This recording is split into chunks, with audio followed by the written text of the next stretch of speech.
Hey, what's up, and welcome to the Artist Exchange Radio Show here live only on BeExposedRadio.com. I am your host, Nate Couser, and I am here. I missed Friday. I had a bit of a blunder, a bit of an accident.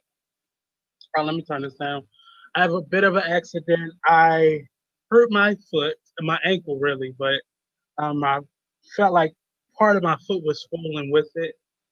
So living on the third floor of an apartment is not suitable for a sprained ankle at all. And I'm a big guy, so it's really not uh, conducive to me having a ankle. Um, and I just the pain medicine. I don't know what it is that. What's the difference between pain medicine that the hospital gives you versus what's given to you in the prescription, but it's just not the same. And I remember, I think the last person I talked to Friday was Blue, and I had sent him a message and it never sent. And I woke up on Saturday, and that was it. So but it was some good. And I don't even partake in the whole marijuana situation, but I can understand now what good means. But I was nice, quite nice. Hello. But I'm here today. I have this lovely young lady with me, Miss, and I'm gonna say Zia. Zia. Zia, and see, it's always a second guess. It's Always a all first guess. good. But Zia, she's a lovely young lady that I've met working with the Impact Hub. And she will always be just tinkering away or at the table for jewelry. And she kind of inspired me to kind of bring mine because I was like, oh, I can do that here. Let me do that. Right. I'm just sitting here, so let me just work. And it really impresses me when people put their all into it, especially jewelry making. And as long as I've been doing it, I've never really taken it seriously consistent.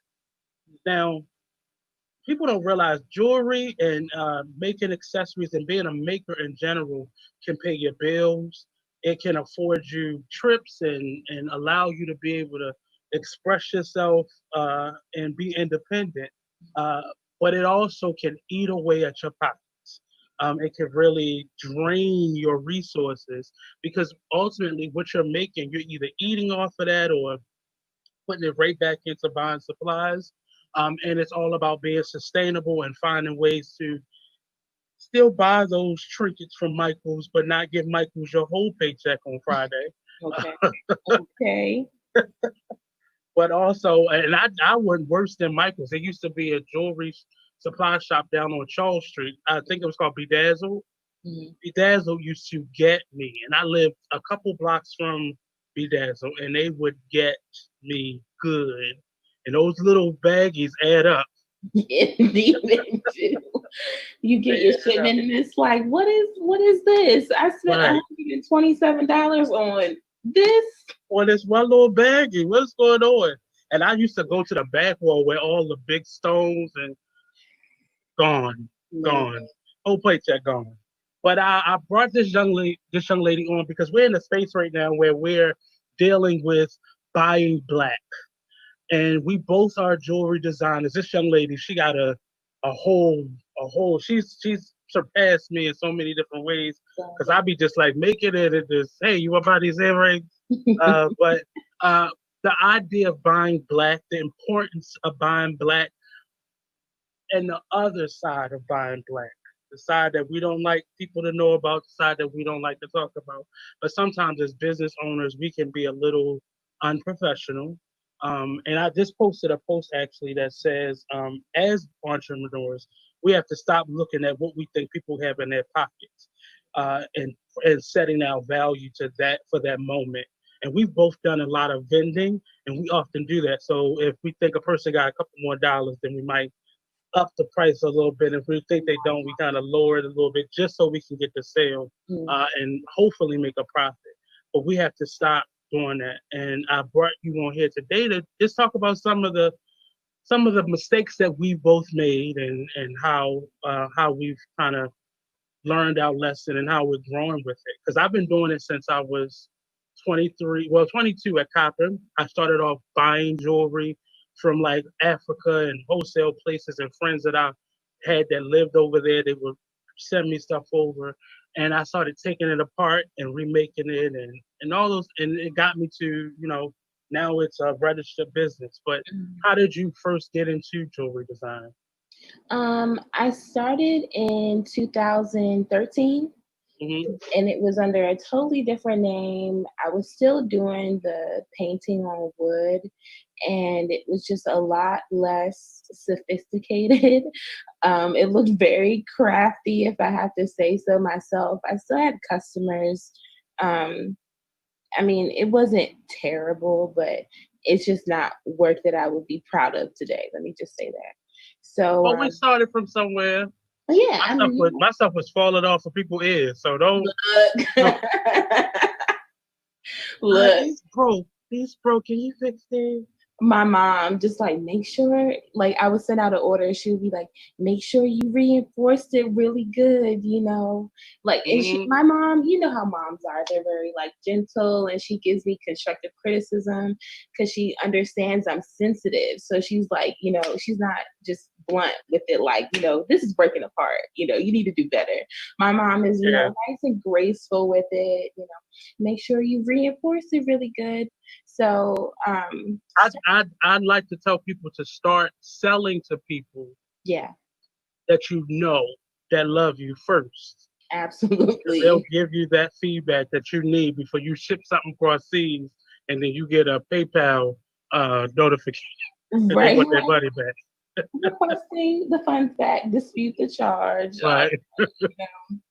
But yeah, I started there in 2013 and then shut it down.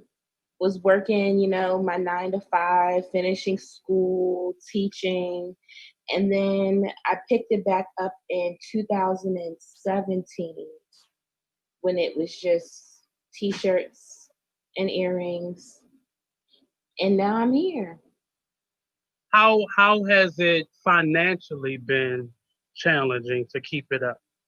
Ooh, I mean, with the World Wide Web, that's the devil, okay? Hmm. So, I'm finding all these new vendors, people that I'm really excited to work with. Hmm. And, it's just like, I really want to support you. I really want to see this piece in my collection. So I'm willing to like spend that money.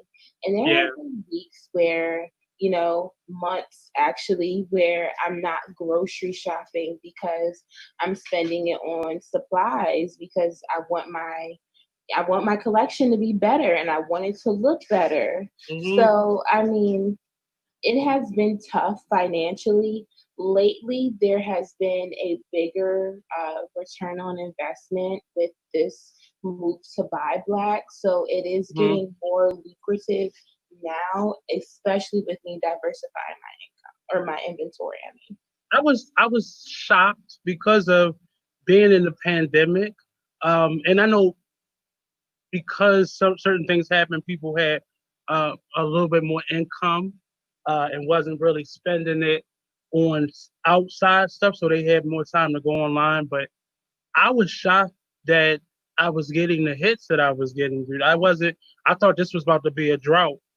me too. I mean, I've gone days, weeks, months without an order coming through. And Hmm. literally the only reason why I haven't had orders coming in was because I temporarily shut my website down so that I Okay. could catch up on orders so I wouldn't get overwhelmed. Hmm. So yeah, now it's coming in steady and I'm like, oh, okay, y'all are really about it. Like I'm getting a lot more white customers, which that's Hmm. a whole nother conversation that I have a lot to say about. But it does online. I started really selling outside of like the little affairs that Coppin would give, or if my friends was having a show, I'll set up a table, or if Mm, I know I'm a trained actor, so I went to school to be an actor, and so I would set up a table outside of whatever show I was doing. That was like my arrangement if it was a free show. And which one do you like, the set, vending or do you like online? Or which one do you like most? Um, both both settings have their advantages. I'm a total introvert. Hmm. And I work with people.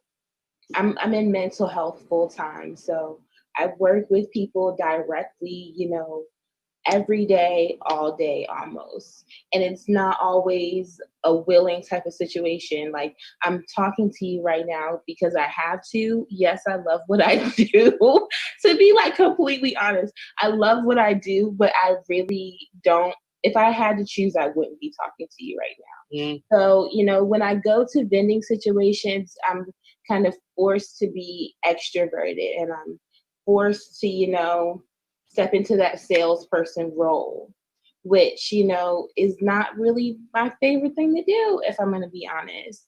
And Yeah. then online, it's like, oh, look at my beautifully showcased work. The picture looks great, and Hmm. I'm just going to let this speak for itself and you decide if you want to buy it or not.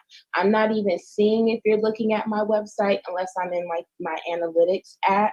But I'm not really seeing if you're looking at it. There's no pressure. I'm not getting my hopes up if you don't buy it. And Yeah. it's always gonna be here for you. And I don't have to do that forced interaction. The biggest part for me being in person was because I was a guy. Um, it was a novelty that I was making jewelry. Yeah. But after a while, the novelty ran off, and they started using it as a weakness to kind of like haggle me with the prices. So early on, I would make jewelry for friends and have Hmm. them sit at the table and pay them in jewelry because Hmm. they would just want jewelry. So I would just make stuff just for them, and I would have them sitting at the table. Shout out to Missy Lane and Christian and uh, Riga and all of them that would just sit at my table for me. Uh, but it became to be expensive because I was making stuff for them, and then so it forced me to want to do it myself, and that's what made me go to online because I didn't have to deal with people like you said, the face to face, the haggling, the oh I can make this, this ain't nothing, or can you fix that, or can you just do that? But being a business owner can be it can be difficult. Hmm. It can be a strain, and it can be I want to say it can be cumbersome Yeah. because you gotta get find a rhythm like what's my setup and be able to do it within a certain amount of time so you're not sweating and stressing once people are coming by your table. But um, what has kept you doing it?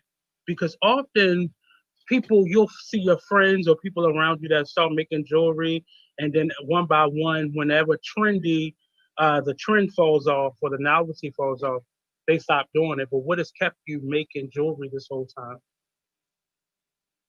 Is she still on with us? She may have her signal, but so while we wait for her to come back on, give us a call at 443-642. Oh, I just forgot it. Can you type it in for me, Monty? Forgot it just that quick. But join us in the conversation. If you're watching us, please share this out. Give us a call at 443-642-9403. Today we're talking about buying black, and I'm interviewing Miss Zia and talking about her jewelry company, um, the 1122 Co. You can find her on Instagram, and that's also her domain for her website. You can find her on Instagram, and she has all her pieces up there, and her information is in her bio. But I wanted to have her on because I met her as a jewelry designer, and I don't really interview a lot of jewelry designers, and I love to because we have a hard task of keeping up our supply and making things move while trying to keep the business going and buying black. Valicia, hey, I have to that's another young lady who I wanted to talk to. So I'm gonna have to have her on soon as well.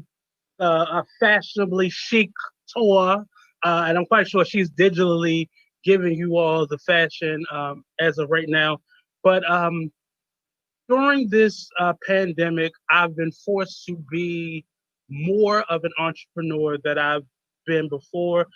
Prior to this, it was easy because I was teaching, I was doing the show, I was doing vending events, but it was outside things. But everything has to come indoors and be brought to you virtually now. So it became very difficult for me to keep up. Online selling is a challenge because I use the site Etsy to sell my jewelry, and you can get an order at 2 o'clock in the morning. You can get an order in the middle of the day. You can get a bunch of orders on Friday and three the next day, and nothing for the next 2 days. And so, keeping up the business, learning how to monetize your passion for jewelry design or making in any fashion is really difficult. Um, and one of the reasons that I chose her because we had conversations before about how difficult it was keeping up with the business of being a designer. For me, the business, the entrepreneurship, was the most difficult part. Now we're in a space right now where we're getting a little bit more light, me included, because everybody's trying to actively, purposely shop black. And people have a little bit more cash right now because they're saving money because they're not doing as much.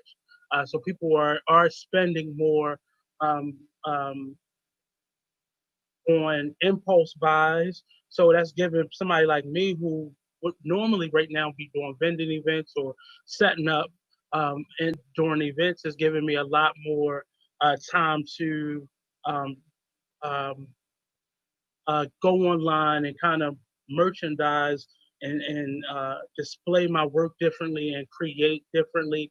But one of the posts that I had up the other day was I was one of those people that's purposely trying to buy black, and I've been supporting a number of restaurants and online sales, and just trying to figure out different ways to um, support. And I came across a number of businesses that were not consistent, whether they were restaurants, whether most of us are using the apps now to support. I know I am.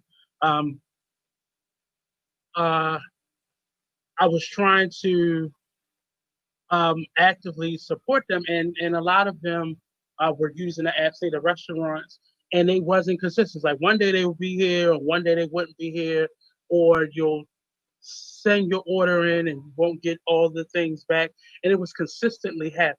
So I was like, oh, I kept on blaming it on the pandemic, like they're really busy, so let's try to find a way to, support them and not complain.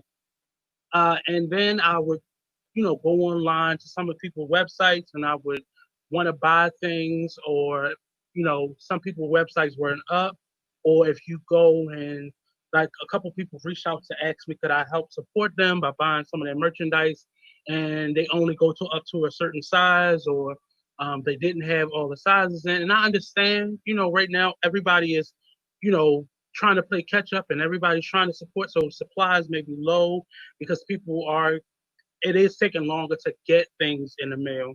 So I really was trying to um, support people and oh, hey, she's back. But right now, I'm Sorry. speaking about just the things that I have been seeing from other entrepreneurs, and some of the stuff has happened to me before. Like Mhm. I've taken too long to deliver somebody's package, and they've been patient with me. I remember I did that to my aunt, and she like messaged me on Facebook like, "Excuse me, are you a business or like, Right. do we pay you and then like wish for our stuff, or do we get it in return?" So but I'm not bashing black businesses. I'm just saying we need to be more consistent, and Mm. it's one of the reasons, and it's I believe is the biggest one of the biggest reasons that people don't always support black business. We aren't consistent. Mm. If we have a storefront, we don't keep regular hours. Yeah. You know, we only open on certain days and we closed on these days. And, but I eat on Mondays too. So why get restaurant hours? Right. I want my hair cut on Saturday evening. And I'm not saying you need to do everything that your clients want you to do, but before you go into business, you got to know what your customers want. I can't sell this trash if nobody is in the market for trash.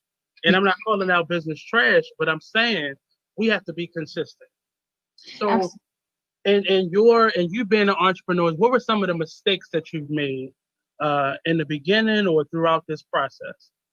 Um, Definitely a lesson that I'm continuing to learn is to, only take on what I can handle. I'm working a full-time job. I have, Mhm. many plates spinning at one time. And recently I got the bright idea to add a subscription box. I'm a Sagittarius, so if you believe in like astrology, Sagittarius, like when we have an idea, it's a pressing issue. We can't let it go. I can't see it long term. It's got to happen right now. If I can, Mm, make it happen right now.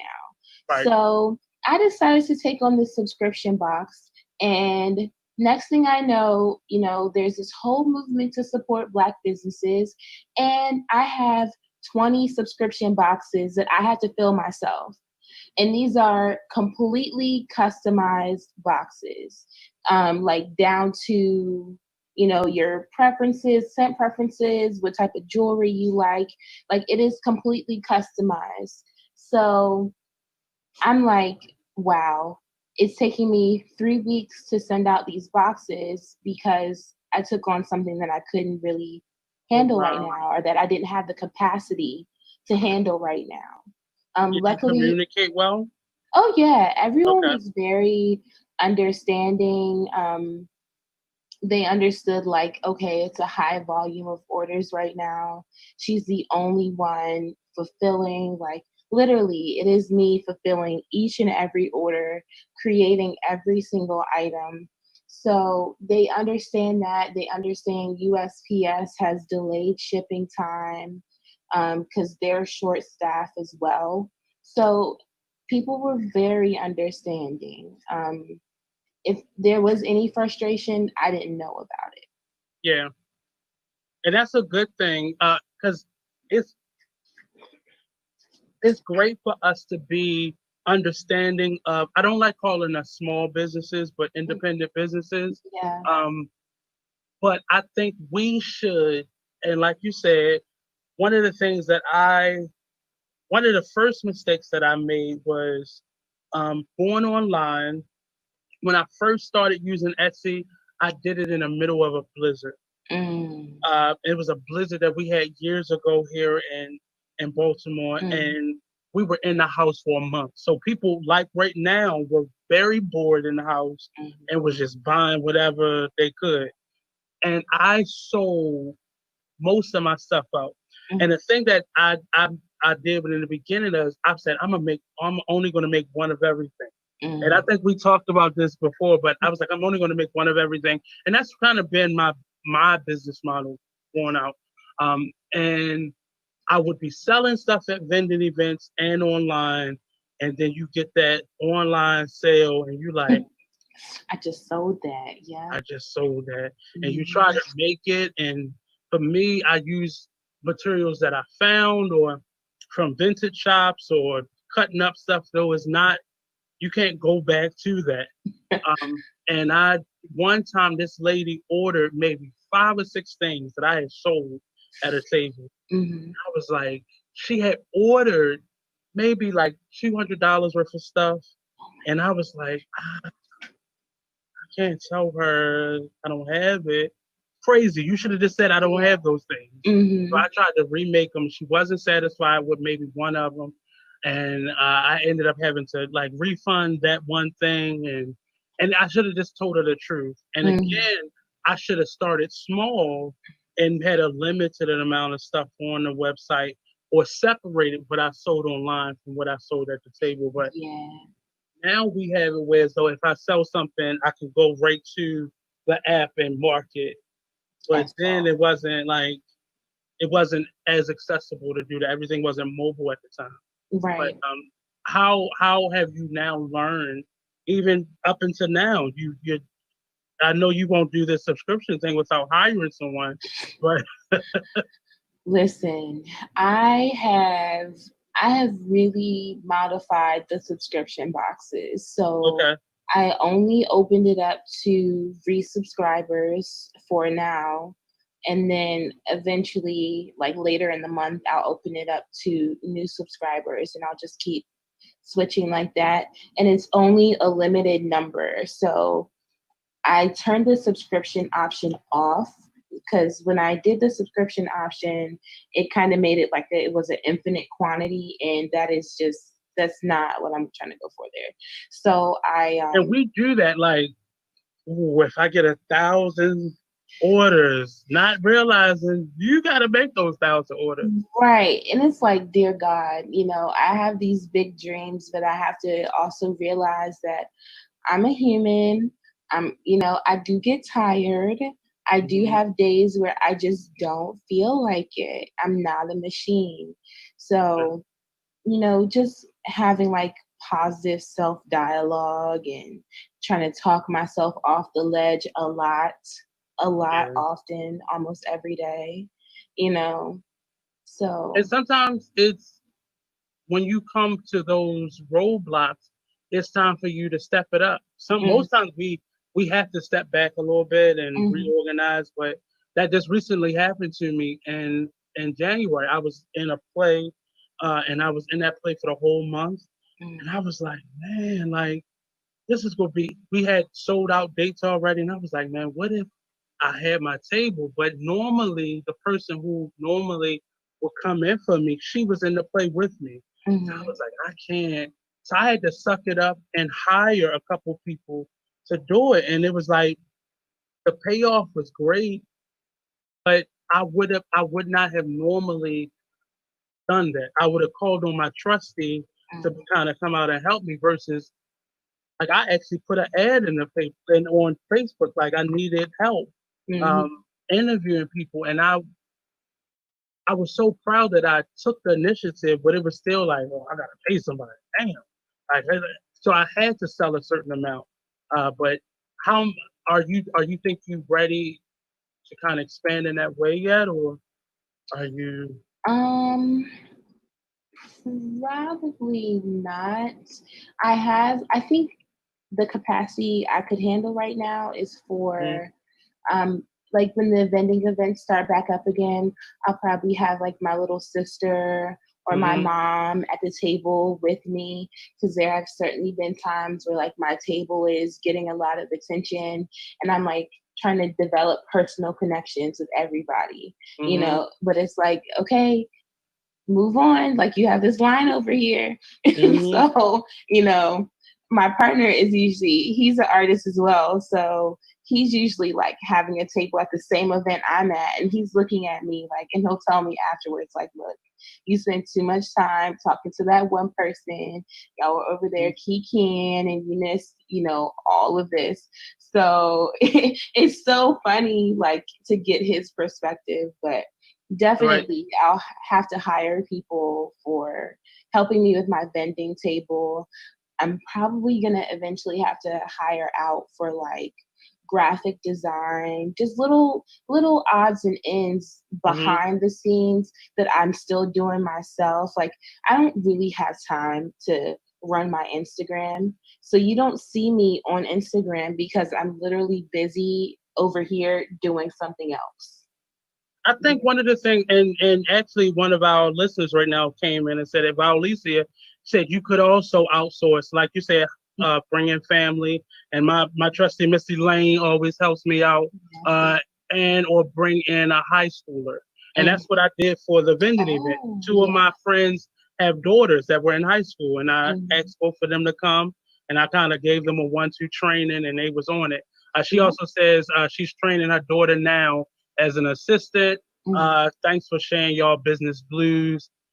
Yes, it is okay to step back. And you may want to talk to Alicia. She does the uh, fashionably chic tour where she goes Ooh. to certain boutiques and she brings like she does a tour with actual people and goes around. But Oh, I'm quite sure she's always looking for uh, uh, artists like yourself to be a part of that as well. Uh, yeah. like trunk shows and stuff like that. But it as we get into the idea of buying black, and that's and one of the things that I wanted to get rid of the negative first, and then we can get into the good stuff. But Mhm. some of the what are some of the things that you see that can be improved? We'll go from that angle in terms of our own black businesses. Like Mhm. some of the things that you see that we can kind of improve on uh, across the board. Certainly, certainly how much we're willing to help one another. You know, Hmm. like there I won't say this is the climate for, black entrepreneurs across the board, but there are still pockets of people that hoard resources Right. because, they're afraid you're going to take my business away from me, because we're, kind of in the same lane, or, Hmm. Hmm. whatever. But I will say that I'm trying to change that by putting out what I would like to see.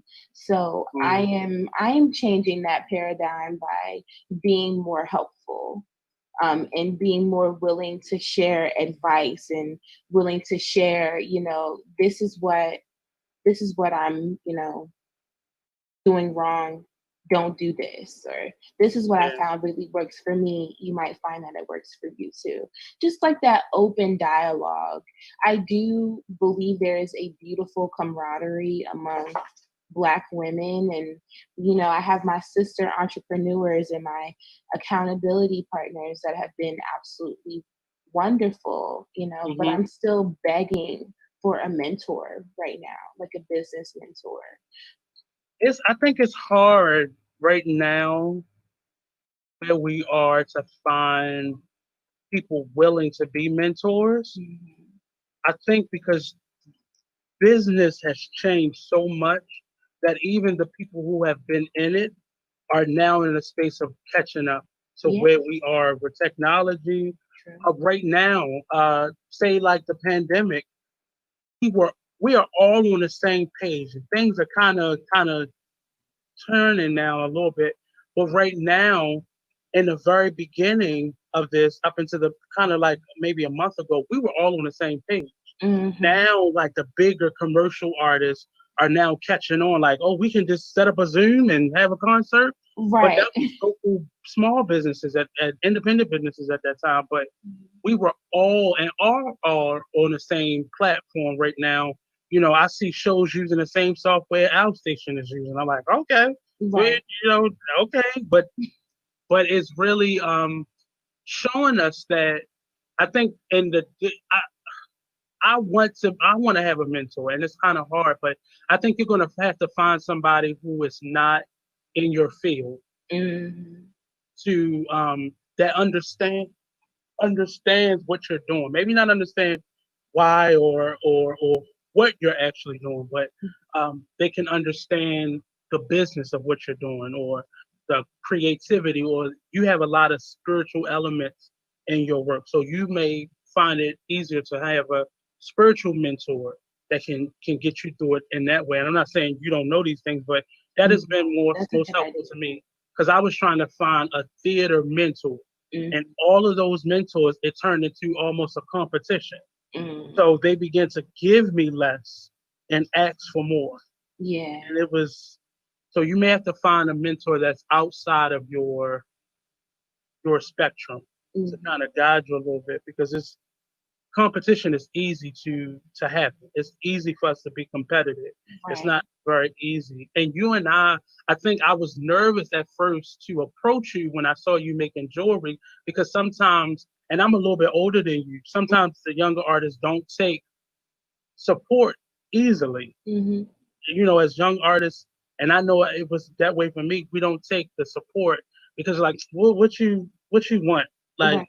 or you think you know everything. Like Mhm. I've been there. So even when I saw you, I think it was probably a couple weeks into you bringing your stuff in, that I Mhm. was like, what if I just like just talk to her? And I Right. remember one day we just actually turned it into like an interview, Yeah. and that's the only way I know how to kind of start a conversation. But Right. uh, I value, like I follow your work, and I really like I love your merchandising skills. Like I said that before we started, and you have skill sets that are beneficial to somebody like me who's Mhm. probably been selling twice as long as you. Yeah. But we have to figure out ways to work together and figure Mhm. out how we can best utilize each other and Yes. not using each other, but I was kind of about to say utilize each finding other's skills. value. Yeah. Right. And it's I don't think it's difficult, but we just have to get out of our own way with it. We have to Absolutely. really go ahead. And I was saying absolutely. There's a lot I think socially and culturally that needs to happen for this to kind of transcend with or transcend or permeate over into, black entrepreneurship. Like we Mhm. have to realize that resources are there are enough resources out here for everyone. Like Yeah, I think, socially and culturally, Black folks have just been conditioned to believe that there is a finite number of resources. So I literally have to fight and I have to connive and, do whatever I have to do to get mhm, ahead because I need to secure my future because it's already uncertain. Like I yeah. have to figure it out for myself. So there's But we like see this. how that happens, or we see when we get enough of black entrepreneurs, artists, makers together, and we can see when we know there's an opportunity over there, and Mhm. how we kind of like, hey, how you doing, and try to run, get to it first, and Yeah, not think, well, if we collectively go at this, they have to help all of us out. right. But we sometimes overlook that possibility because we believe in self. I saw that happening during the pandemic when they were giving out grants and relief funds. People began to be very like Secretive. secretive, and you'll find out once they've already gotten it, and you're like, okay, that's cool, but you Right. know, I'm quite sure they had it wasn't just one award, so you could have told somebody, but we Definitely could have we shared. right. And that's one of the reasons why I try to give out not advice, but I give out support as much as I can Mhm. because, I remember starting to make jewelry, and I started making jewelry when those feathered earrings came back into play, like the big feather. And I remember everybody wanted me to make those, but that didn't naturally come out of me. And Right. it wasn't, I'm not saying it was only a little people making jewelry, but jewelry making has become a big business now in Baltimore. Mhm. And I just remember so many people not wanting to support, or I had a lot of friends that was like, well, let me start my own jewelry company. And then you start seeing this one and that one and that, who used to buy from you, now they're making their own jewelry. And Right. I love that. I love it because I can't make what you make, Mhm. 1128.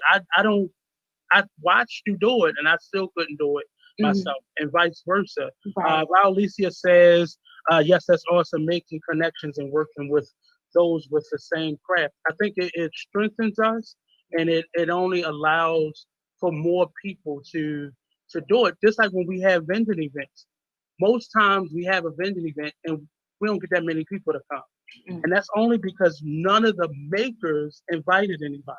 Right. And if we did, we want to isolate that person's attention. Like, you Mhm. stay over here. But if I'd invite five people and you invite five people, that's five people that's going to buy from you that you didn't know, and that's five people that's going to buy from me that I didn't know. And we Right. don't have that mindset, so we wait for the event planner to come around like, no, I'm not doing that good.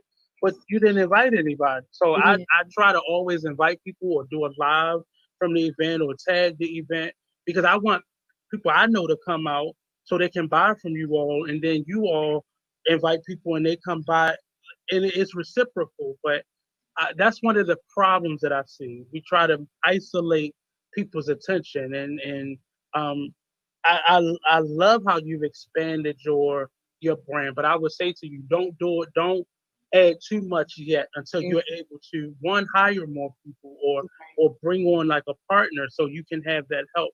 it is crazy trying to do all of this by yourself. You're already keeping abnormal hours because you have a regular job and then you're trying to balance it with your real job, Yeah. what you do. So, you know, pace yourself.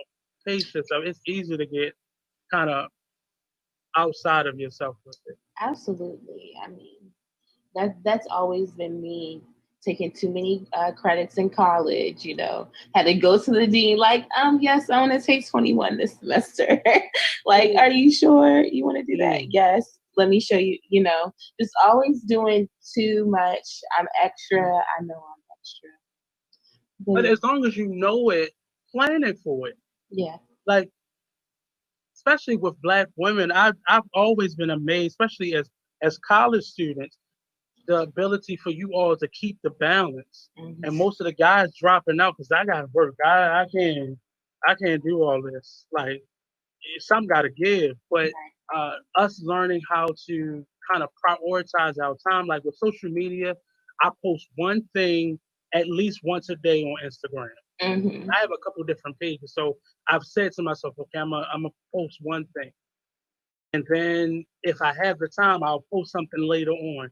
But I Hmm. try not to be so meticulous with the marketing side of things that I forget to make time for it. Right. And if I'm not all together, I'm like, oh, I'll wait till tomorrow. When I could have just posted that one thing, Yeah. and or when you have the time, kind of stockpile some marketing content, and then you Hmm. can just release something a little by little. Because I think it's most useful when we're by ourselves doing things, and we have to learn how to keep it moving and keep it going. But Yes. when it's just you, I can tell.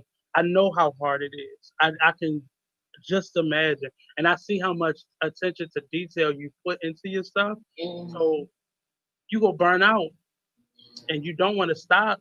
Yeah, no. If anything, I want to stop my full time so that I can do this full time. And there have literally been days where I'm like, Jesus, is it time? Like, is that what you said? Knowing good and well that's not what he Uh-huh. said. But I'm just like really tempted. But it's Right, like you can't ignore the rainy days because you're having, a week of sunshine. right. So Private fly. no, it's But yeah, it, okay. it is it is really that's been my issue throughout this pandemic because I didn't really start creating anything until maybe a month ago. Hmm. And I was mad at myself. I was like, because you cry while having time, and now you have the time, and I just didn't have the creative energy. So Yeah, what I did was I put that into marketing my stuff. So yeah, I have enough pieces online to say, okay, I have this. So I can put the time into doing the stuff around it. So I bought some supplies because right now things were a little bit cheaper. So let me put that into buying supplies and just organizing what I do have so I'm not buying the same stuff over and over again hmm, and wasting money. So I put a little bit more attention into organizing um, what I did have. And then that kind of gave me the energy, like, let me make a pair of earrings. And I got a bunch of orders and I had to remake some stuff. So that gave me the impetus to make some stuff. But it really just, hey Jordan, but giving myself time to do the different sides. And I would say keep that regular job until you are financially stable in hmm, your own business. right. I left too soon from my job, and I don't regret it, but I wish I would have put more attention into being financially stable with my business. Right. And it's never the right time. You'll never save up enough money because one trip to Michael's can wipe out all your savings if they got Okay. the right sale going on. Indeed. Indeed. And it's been times where I think I've taken part of my rent money and put that into buying supplies. And it's been some Truly. times where I've been loud and wrong. Yes. And I, Knowing good and that but know how. right. But in that moment, what I bought in that moment paid off down the line somehow. I'm not saying do that because I was crazy. Because I was gambling rent money, I was gambling all types of things, Yeah. trying to keep this going. And that's how you know you love it. So now that Hmm. we know you love it, make smarter decisions for it Right. so you can keep it going. Stop worrying about the trends. Don't try to follow trends. And we often will go out and spend our last dime on materials, Yeah. but we haven't put anything into marketing, anything into packaging, anything into creating a process. Yeah. So um, I wasn't good at doing the research. I see, like, I look at some of your materials and I was like, I know she's really sourcing this stuff, like doing her research and Hmm. finding it. And I wasn't good. I would just, now that thrift shops are closing down, like, where do I go and buy my materials? So I Right. have to be smarter with sourcing things out. In your opinion, how can we keep this Black momentum going? I mean, just continue to be who we've always been. Like, continue to be the insanely creative and resourceful and just fly people that we've always been. Like, literally, literally, just with the subscription boxes, I have people coming back that have never bought from me before just because, that was my touch that they felt and that they want to experience Mm-hmm. again. So I would really just say keep keep doing you, and keep showing people your value. You can't make people see your value, but they can see consistency. you know Mm-hmm. there's no denying consistency. And it's the growth that people see. The growth. If I was still taking blurry pictures like I was when I first started, and putting the stuff on my windowsill and not really thinking about how it looked, I've had couple people call me out in the beginning, and then I just naturally I kind of refined what it looked like, what the logo looked like, and I was so proud of myself because in the midst of this, I've had business cards for my artist exchange company, but I never had a business card for my jewelry company. I just never did it. And I was sitting down one day and I was like, what if I made a business card, like just for that? Because I thought it was wasteful. I Yeah. thought it would be wasteful to do it. And I made the business and I was so proud of it. I was so proud. It came out perfect. And I did it myself. I didn't have to go to Fiverr and get a spiffy Hire link. out, right. Right, right. And I really did it myself. But it was just little things that I said, let me pay attention to this until I get my mojo back to actually creating. Because you don't want to waste materials either. I Mhm. wanted to, you know, at least be handling something for the business of the jewelry. You Right. know, making sure my domain name was up to date. Uh, Working on my actual website because I don't want to be a slave to Etsy for the rest of my life either. Because paying them to pay them Right. is what I feel. Right. But are you scared to do like orders outside of Baltimore or ship beyond Baltimore now compared to um before? I was. So recently I have shipped to places I've never shipped before. So Maine, I shipped to Maine, Wisconsin, Rhode Island, lots of orders to Chicago. I feel like it was a group of people in Chicago, like chit Mhm. chatting about me.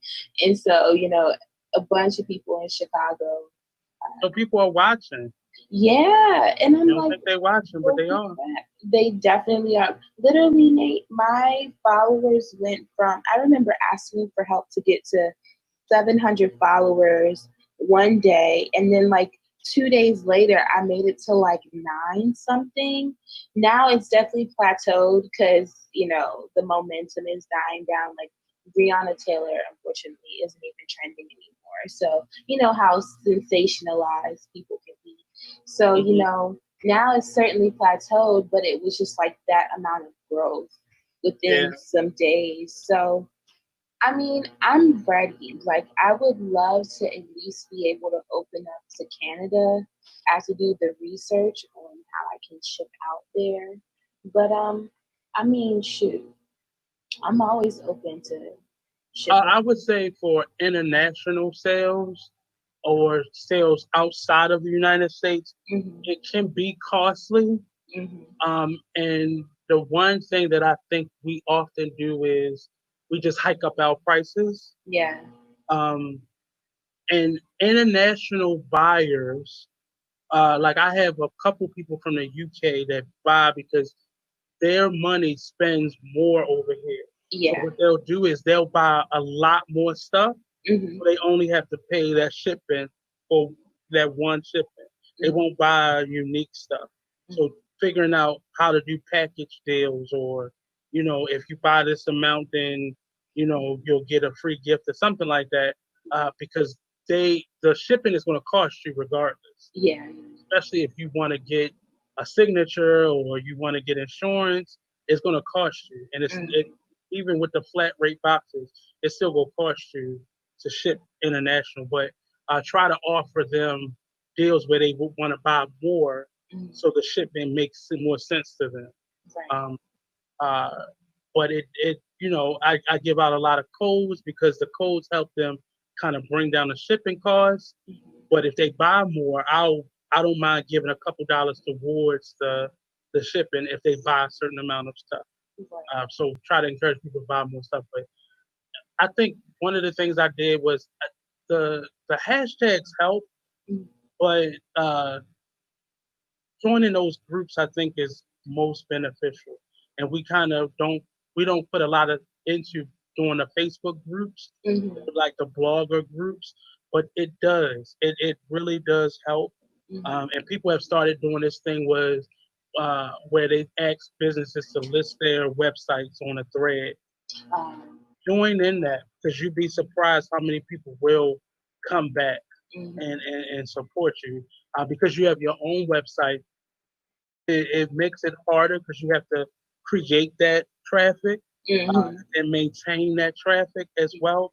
But I wish it was a class that we could take because even in school it doesn't give us a lot. And the classes that are being offered, they scammers just Mhm. trying to get you to buy their wisdom. But $1,000. consistency, right? Consistency will definitely help you. And what I noticed, good customer service is Yes. always the best. I didn't put much attention into it until I started seeing people suggest other people Mhm. or tag me into stuff or tell their friend about me. Mhm. Um, yeah, but you have people like the way your stuff looks, Mhm. whether they want to buy it or not. They like the way it looks, and you come across like a faceless company, and that's not any disrespect, but it's not so unique that it stands out so much. It Mhm. doesn't blend in, but it's just that great balance. So you put a lot of yourself into your work. Yeah. So it just will take consistency. Yeah. So don't. I would suggest don't give up. Even when it gets to the slow days, push harder on those days. Right. And people, you be so I did not think people uh, looked at my page because people don't like, and then you don't see the views or the follows as much. Like But people watch. Look how you scroll through social media, yeah. and you scroll through a lot of stuff and may not physically touch it. Think about how many people are doing that to you. And then right now when they had the money, look how many people stopped. Right. Like, did you think you would get 27 subscriptions in one moment? Definitely. I love when those moments happen. I love when we are tricked in our own mind and realize we ain't as smart as we think we are, and Exactly. people really love what we do. So I just stay unique. I love your hand painted items because it just adds a little bit more character. People like Mhm. wonder where she got, because people will start asking you, where did you get that bead from? Where did you get Mhm. that from? And they don't understand the hand quality. How do you set your value in terms of your pricing? Um, so I definitely wasn't doing it before. I was just like looking at it like, oh, okay, I would be Eyeballing it. yeah, like I would be okay with taking, this much. And I Mm-hmm. still do it at vending shows because I don't have my prices listed on my stuff, which I'm gonna start doing Uh-huh. because I've really come a long way when it comes to accepting money. That's another thing that I got to get over. But Accepting money? yeah, I really had a hard time. Um, I used to have a hard time finding myself worthy of like taking money or like finding value in my stuff. Osan, sorry.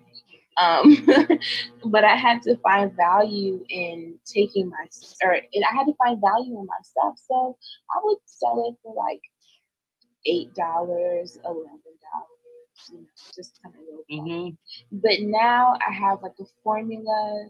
It costs me this much, like the materials cost me this much, so I'm gonna base it around this, and then depending on how much time goes into it, like I coat my stuff in resin, and that I mean it makes the look a lot better, but I don't enjoy it. Like resin is messy, it's self leveling, so like I like when you used to put the flowers inside of the resin. I haven't even done that in a while because like Mhm. I just felt like I was developing past that. Yeah, And I haven't even thought back to that. But it next year, happens though. It yeah, happens because you'll create a new technique, but now you have a technique. yeah, So you can always go back to that, hmm and mix that with something else you learn. yeah. I Like always like that. I have a go to, like it's almost like muscle memory. Like the patterns that I create, they're usually freestyled at first, and then like Hmm. after the first one, I'm just repeating the pattern every piece. But I mean, it's tedious work, so I base my prices off of I'm looking over at my work table. Like that's gonna give me the answer. Like work table, how do you how do we decide prices? But yeah, no, it's tedious work. So I'm hand painting literally every single line of a piece. I'm resining it, so it's a process. So I kind of base it one off the material, and then two off of how much time and skill it Hmm. really requires. I think that's for the natural artist. For most of us, I think that's a hard skill, Hmm because often we are trying to make money in that moment. So we kind of like, I wonder, 10 could be the magic number, Right. or we try to, um, we like, I remember setting my prices where I wanted them, hmm and like looking at my website, like it taking so long to push the button to make the page go back live again, because I was like, I don't know if they're gonna pay that much for it. Yeah. But again, you say the time that you put into it, the materials, the energy that you put into it, and for me, my gimmick was always it's the only one, and Yeah. that's why I think I settled on that because, um, the wearable art, the one of a kind, that seemed to like get them to like, oh, I'm the only one that's gonna wear this. But often that doesn't work because mm you're finding people that like I used to vend at flea markets. So they're coming there thinking that they're gonna buy flea market quality stuff. And I'm like, no, this didn't come out my grandmother.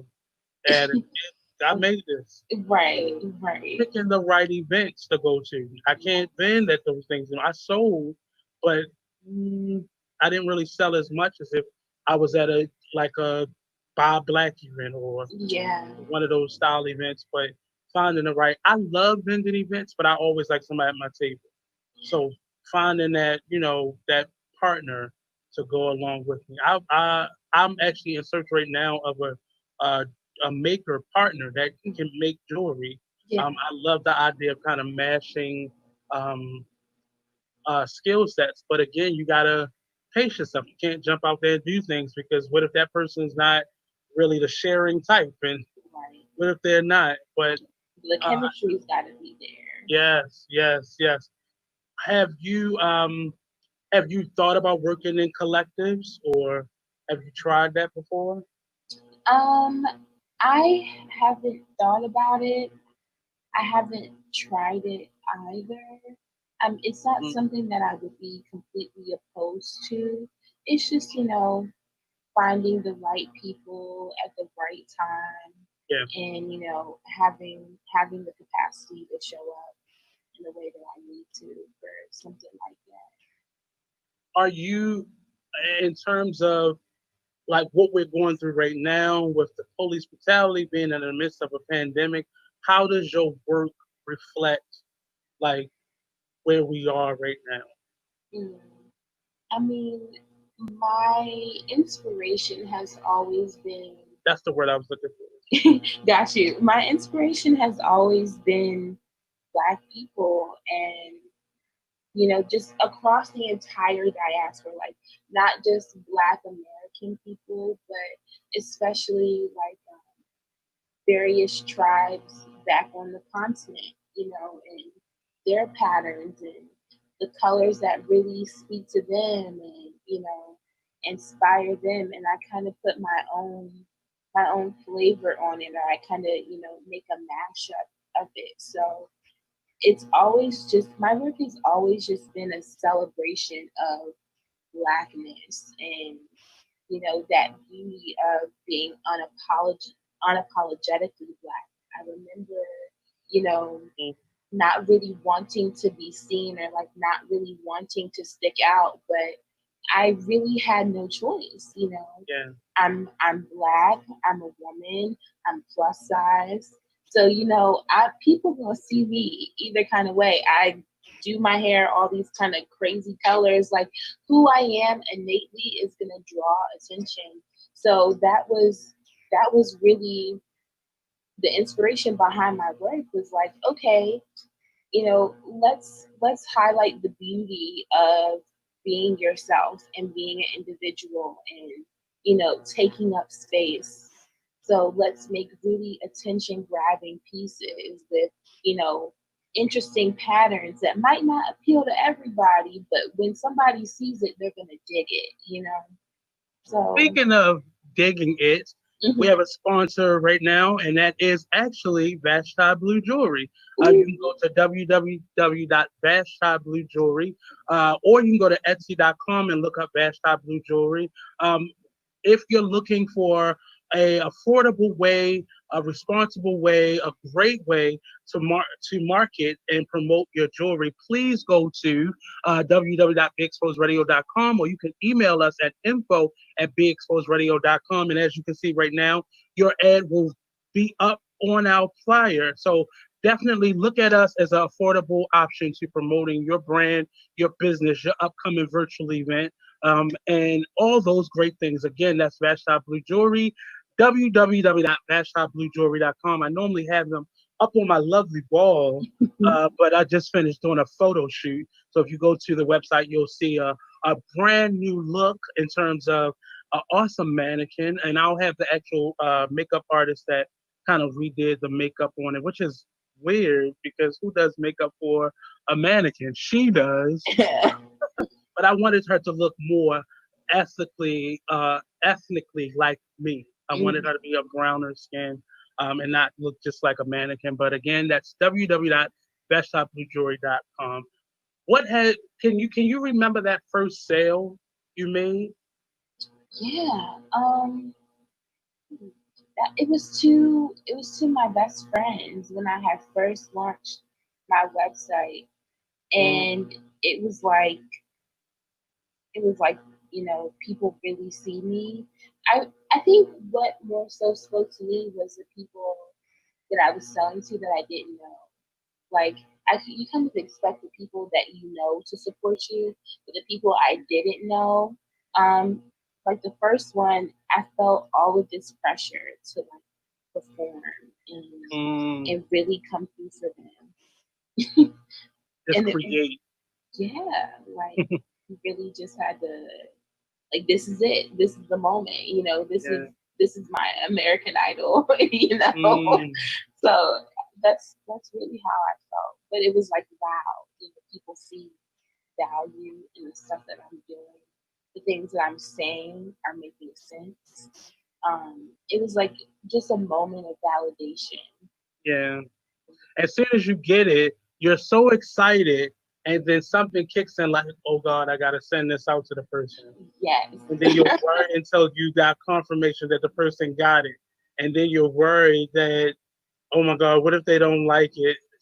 Listen, So with all the happiness comes the worry. But I say this all the time to my customers. Like, y'all think y'all are stalking the tracking? Like, no, I'm literally like, I check my email, then I'm checking all the tracking numbers that are out right now. And then hmm delivered, I'm like, Lord, what's going on with this? I'm Like, so bad that now you can, most of the shipping sites you can send where they give you a confirmation. They'll send you a text message every day. mhm. I'm checking it before the confirmation email comes. I don't Hello. even wait for it to like be delivered or to send me that update for the day. So I'm Mhm. like, okay, if it's too long at this one facility, I'm calling like, hey, I see that it hasn't moved yet. And lady's like, sir, we're in a pandemic. It's gonna take a Right. little longer than normal. But Right. yeah, it's an awesome feeling when you know the name. Yeah. Uh, but it's a when you get your first international order, you're gonna be so stoked. The Yes. worry level will go up immensely because the idea of somebody not getting their package or somebody saying they didn't get it when they got it, all Mhm. those things are gonna be worries. But it is it has been most fulfilling to see my art sell Mhm. because I look at my art as babies. Yeah. So I'm sensitive about my shit. Mhm. So so when I don't like selling it because it's me getting rid of whatever was making me angry that day I created those items or Mhm. sad that day, and I've learned how to let it go, but it's still like now it's getting to a point like I love to see. My favorite thing is when I used to put my work in other people's shops. Mhm. My favorite thing is to see somebody who I did not remember or I know I did not sell something to wearing my stuff.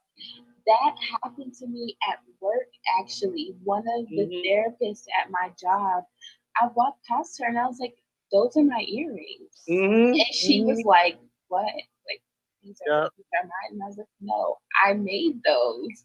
And she was like, are you serious? Like, my friend got them for me. And I'm like trying to think back Uh, to who her friend was. And I couldn't even like think, like, I couldn't remember who her friend was. But it was just like, holy crap, you're in close yeah. proximity to me, and I didn't even know you had my product.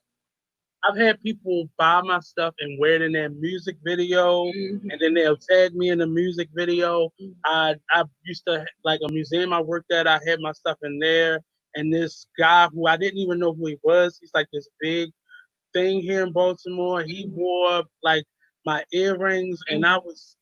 I was so. And then he sent a message to somebody else who complimented him on me, and that person tagged because they knew it was, and it was just it's an amazing feeling to see your work living and breathing. I, Yes. it's one of the reasons I'm a theater actor because I like being in the moment of somebody witnessing my work.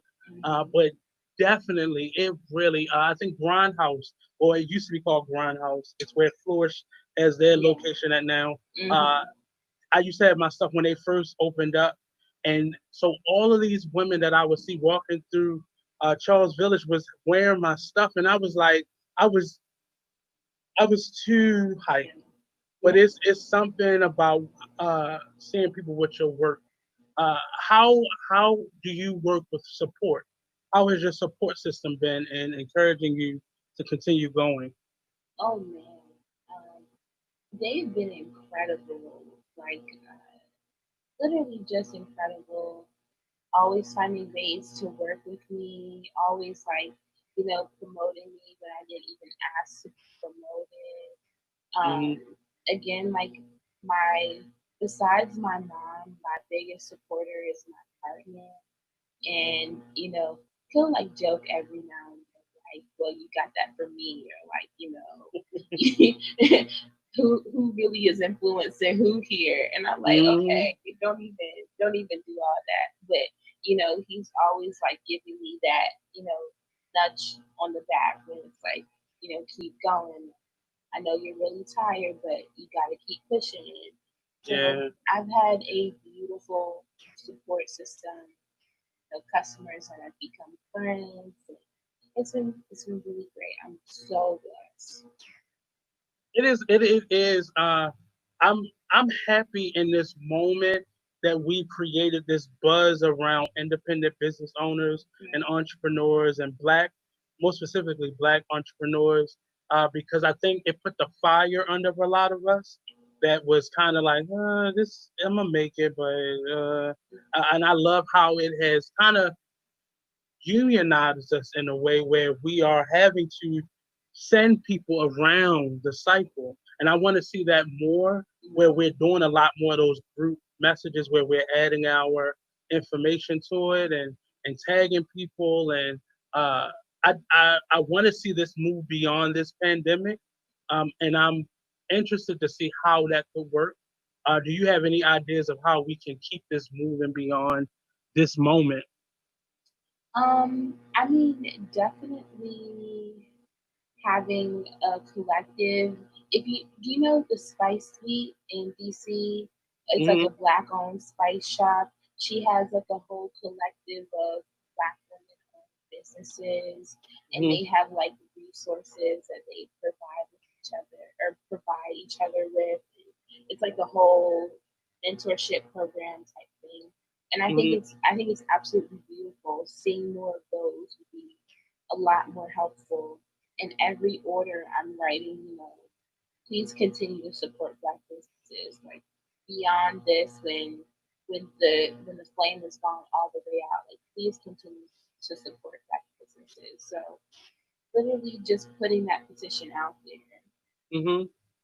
I'm finding it easier myself because I'm in the business of we sell ad space here. So I'm always trying to sell ad space. But on top of that, initially, if it's just me buying something or me, I I accept a lot of the stuff that people send me. Like a lot of our listeners, they send me like their merchandise for me to wear or something like that, or gifts or food. Thank you for the restaurants that was sending me food. That was awesome of you. Thank you. I ate it. It was good. But I love how we have the capacity to really change this whole economic system and put it in favor of us now instead of giving our money to a lot of these brand name companies who we have seen do nothing or further capitalize off of our struggle during this pandemic, or who just didn't care, who have been shut down and didn't care and out of it. And I want us to move outside of that as well and making sure our money that we are making from our communities, we're planting seeds Yeah. from the resources that we've harvested from our communities and keeping the money cycling, like keep supporting each other. We've realized they gave us these unemployment checks and stimulus checks to stimulate an economy that was going to tank if we didn't do so. Right. What if we did that for our own community? Yes. We have the places like a Dove Coat and many of the other industries in this city, not just the restaurants, the small businesses, the mom and pop businesses, the organizations that are black led. We got to begin to pump our money and our resources into them and make them accountable to then pump those resources back out and keep recycling them, and keep it going in a way where we're all benefiting from that. I am always going to support minority and black businesses because it's helped me. Every sale, I'm very appreciative to those individuals who always buy off my table, even when they don't have to, but they just come by and they just buy something just because they want to support you. Um, and I'm very appreciative to business owners like you who just find a space to create. And I am a fan of you. And I think I've reached out to you before to come on the show. And I think our timing was off, but I'm glad you were able to make it today and be a part of the conversation. So Can you let us know your social media, how people can spend those ducats, where they can send those millions of dollars to? It's like, so my Oh, web, let it flow, let it flow. listen, blessings, blessings. Okay, I'm open to them. You hear that? Yes. You hear that? I'm for real. But Trust me. Very my website is the 1122 co, and that's short for like company. The 1122co.com. That's the number is 1122. And then my Instagram is at the 1122co. And Facebook, I'm trying to get Facebook changed, y'all. My vision has changed slightly or temporarily on hold, but my Facebook is 1122 Clothing just change. Just don't feel like you gotta pause, erase, but Company. let us see where you started and let people see that evolution. You'd be surprised that you'll get a midnight like from a post that you made 3 years ago. You're like, where? Who was surfing that? Where were you Right. at? Like y'all really But just you get scrolling caught down. in that maze and Mhm. just make a statement and just show people the growth, and they'll appreciate it more because then they'll say, okay, she real serious about this. Oh yeah. We've been taught so many falsehoods, and this pandemic has put a halt to a lot of them, that we have to brand this way and we have to advertise this way. And Mhm. we've now realized that we can create our own processes. A lot of those processes were started by other companies, Yes. other entrepreneurs, but now we have that space to really recreate and create for ourselves our own processes Mhm. in terms of being entrepreneurs. And I suggest that everybody create their own and not necessarily follow everybody else's hashtags or everybody else's way of doing things. Find your way of doing things, grow within that, show your growth, because you'll eventually begin to outgrow that process and grow and just keep people on the journey. Tell your story along the way. And this goes out to, I'm speaking over myself. I'm speaking to many of the new entrepreneurs out there. And I have two more questions for you. One being, what advice would you give to anybody who is in this moment, in the era of the pandemic, thinking of starting a new business? What advice would you give to them in starting a new business? Um, I would say start by starting. Like start with what you have. Hmm. Don't put it off until it's all figured out. Just jump into it. Use what you have and get the ball rolling. It doesn't have to be perfect. There will be time for it to be perfect. Mm. As perfect as it can be. I'll add that caveat. But there will be time for you to perfect it. Just get started. Don't worry about who else is doing it. Just just do it. Let it flow. And yeah, Keep dreaming. yeah. Just keep dreaming, and just putting that one step in front of the other step. That was great advice. My last question to you is, what advice would you give to your 17-year-old self, and what question would you ask to your 100-year-old self?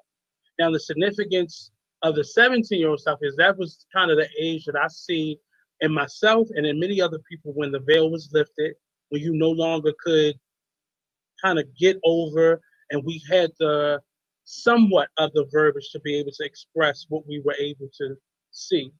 100-year-old self is this an age that many of us like think is so unattainable, and we don't think about it. But if you live to be 100, what question would you ask to your 100-year-old self, and what advice would you give to your 17-year-old self? Um, to my 100-year-old self, I would ask, "Are you satisfied?"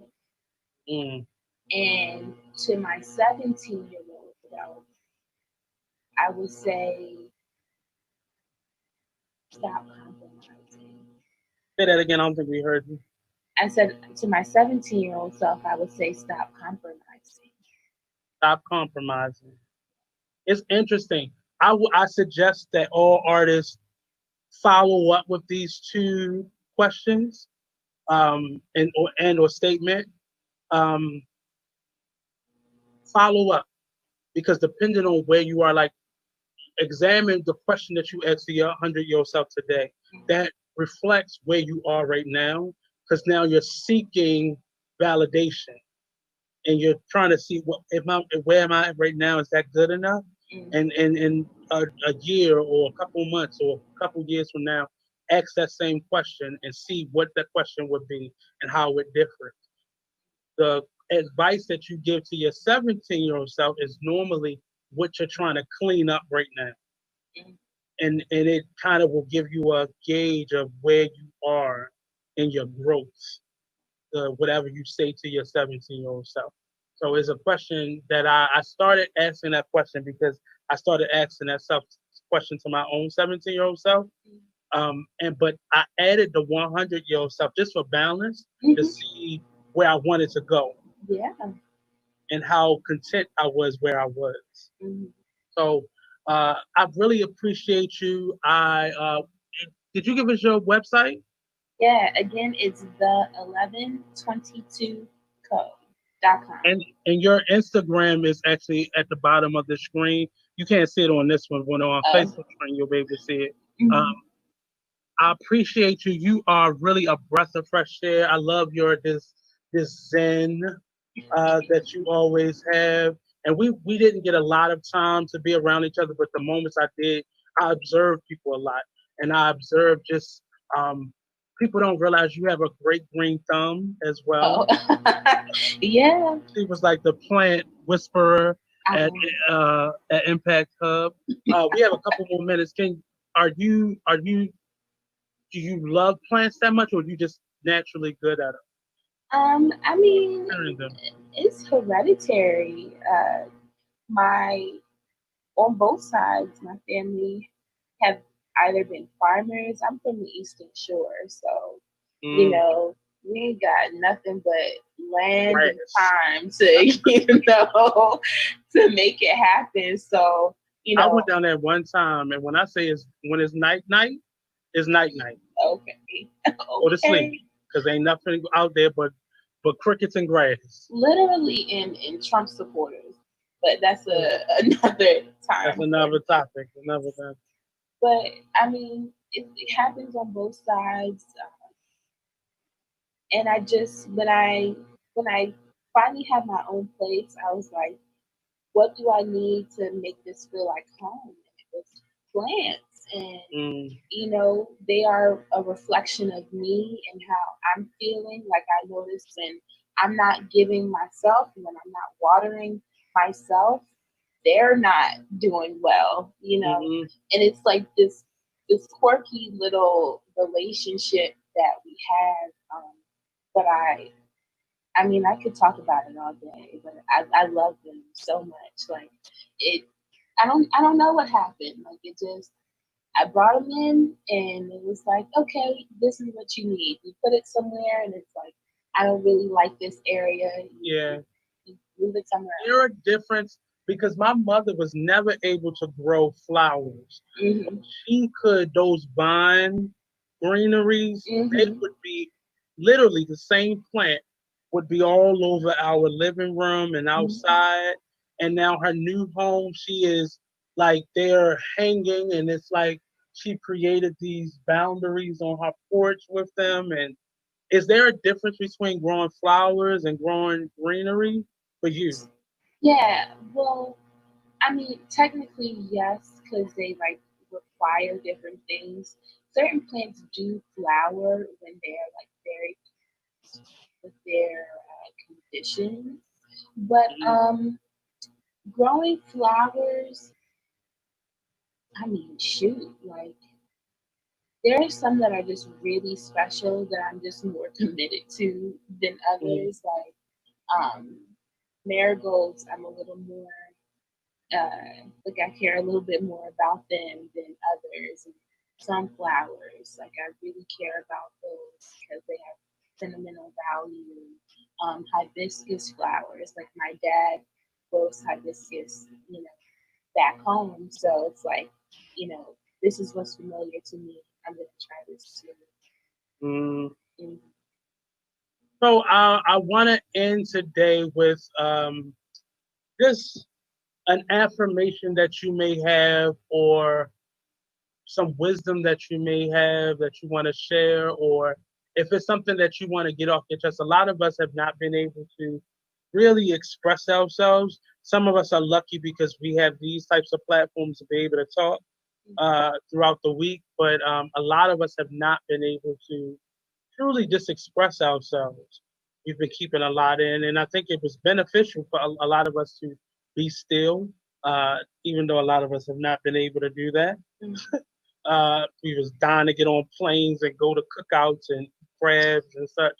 But if you could speak to, right, speak to the moment that we're in right now, we have a couple more minutes.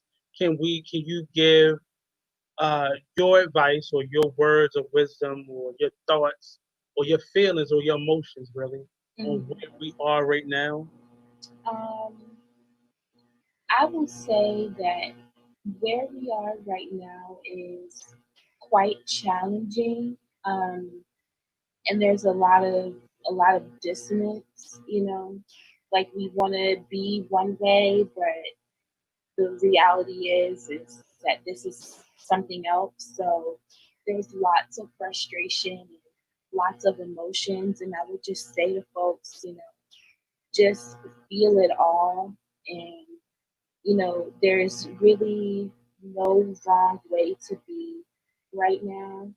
Um, just do what you can, you know, but keep doing the work, whether that's internally, whether that's within your family, whether that's on a larger scale, like recognize where you fit in and do the work. I know for me, like um, I don't like saying this, but like I find myself functioning in the capacity of a healer. So I'm healing myself and I'm healing other folks. Like they're reaching out to me for remedies on certain things, and I'm like, well, this could be helpful for you, or in whether it's an actual recipe of like herbs, or if it's just like a mental health practice. I'm like doing the work behind the scenes, like I'm, stitching up the wounds so that the revolution can continue. So whatever capacity you find yourself functioning in right now, do that and don't feel bad if it's not, if you're not a revolutionary, if you're not the next, Malcolm, the next Angela Davis. Don't feel bad about that. Just be who you are right now and know that that's enough. Thank you very much. I appreciate you. I definitely continue to follow and support you. Go to the 1122co.com, or you can follow her on Instagram at the 1122co on Instagram as well. Please support this sister. Let her know that she is loved.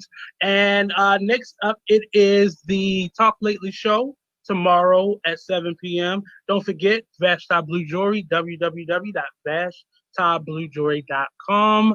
Peace out.